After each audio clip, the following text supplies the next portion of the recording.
Assalamualaikum warahmatullahi wabarakatuh. Selamat pagi dan salam sejahtera untuk kita semua. Pertama-tama saya ucapkan banyak terima kasih atas waktu yang telah diberikan. Izinkan saya memperkenalkan tim debat dari SMA Negeri 3 Praya. Di sini saya sendiri Saumania Rahmadini. Di sebelah kiri saya Aditya Pratama dan rekan sebelah kanan saya Sis Naimi. Untuk lebih mempersingkat waktu, saya persilakan untuk Aditya Pratama menyampaikan pendapat tentang mosi yang telah diberikan. Assalamualaikum warahmatullahi wabarakatuh. Selamat pagi dan salam sejahtera. Saya mengucapkan terima kasih kepada Saumania Rahmadini yang telah memberikan sedikit waktu untuk menyampaikan pendapat tentang mosi. Pemerintah mengharuskan materi pendidikan sex education ke dalam kurikulum sekolah. Sebelum itu, saya akan menjelaskan di mana beberapa waktu yang lalu Komisi Nasional Perlindungan Anak juga pernah merilis data hasil survei di 12 kota di 12 kota besar di Indonesia pada tahun 2007, di mana 62,7% remaja yang duduk di bangku SMP sekolah menengah pertama pernah melakukan hubungan intim dan 21,2% siswi SMA sekolah menengah atas pernah mengukur kandungannya. Oleh sebab itu, sekolah harus mengadakan kurikulum sex education agar merealisasikan atau mengatasi masalah ini. Karena kebanyakan siswa tidak mengetahui apa itu sex education, apa itu hubungan intim. Karena pada pergaulan yang zaman sekarang yang masih labil, oleh sebab itu pengawasan guru dan orang tua itu sangat penting.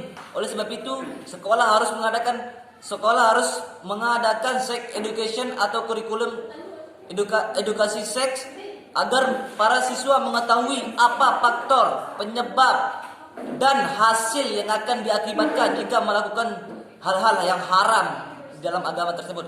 Mungkin hanya ini yang dapat saya sampaikan. Saya mengucapkan terima kasih. Saya akan mengembalikan kepada Saumania Rahmadini. Terima kasih saya ucapkan. Sebelumnya saya akan menambahkan pendapat tentang mosi yang telah diberikan. Seperti yang kita tahu, anak-anak usia sekolah hanya memiliki dua tempat untuk belajar. Yang pertama adalah di rumah dan yang kedua adalah di sekolah. Dua tempat ini adalah tempat mereka menghabiskan waktunya dalam sehari. Yang pertama, seandainya di rumah mereka kurang pengawasan dari orang tua, maka apa yang akan terjadi? Maka hanya harapan satu-satunya adalah mereka akan mengetahui bagaimana seks edukasi itu hanya di sekolah. Yang kita ketahui, kebanyakan dari orang tua di luar sana mereka lebih sibuk bekerja daripada mengurusi anak-anak mereka. Contohnya, mereka hanya mampu memberikan fasilitas kepada anak-anak mereka seperti handphone, komputer ataupun laptop. Tapi mereka tidak bisa mengawasi apa yang telah diakses oleh anak-anak mereka. Mereka tidak bisa mengontrol anak-anak mereka, sehingga remaja-remaja usia dini, usia sekolah bisa sangat mudah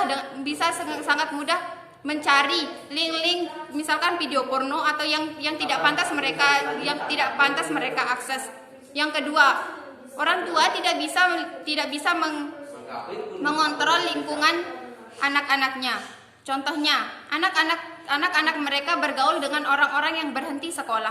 Orang-orang yang berhenti sekolah akan membawa pengaruh buruk kepada anak-anak mereka, sehingga anak-anak mereka akan mengikuti bagaimana sikap buruk dari orang-orang yang berhenti sekolah tersebut.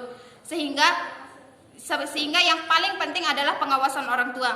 Jika pengawasan orang tua tidak bisa mereka dapatkan di rumah, maka yang paling efektif, yang paling penting adalah yang menjadi harapan satu-satunya adalah mereka harus bisa mendapatkan sex education itu di sekolah, di kurikulum belajar. Dari sana mereka akan tahu bagaimana apa penyebab, apa dampak dan apa yang akan terjadi di masa depan mereka jika mereka sampai terjerumus ke dalam sex education, ke dalam pergaulan bebas tersebut. Dan yang di sini yang kita tahu, anak-anak remaja adalah generasi penerus bangsa. Perkembangan suatu negara itu salah satunya tergantung pada bagaimana sikap remaja-remaja di negara tersebut. Mungkin hanya itu. Silakan ditambahkan oleh rekan saya Sis Naimi. Terima kasih saya ucapkan kepada dua rekan saya yang telah memberikan saya kesempatan untuk menambahkan sedikit tentang mosi kali ini. Seperti yang kita lihat, zaman sekarang atau anak-anak remaja zaman sekarang sudah banyak menyalahgunakan kata seks. Sepertinya mereka belum tahu apa sih pengertian sex education.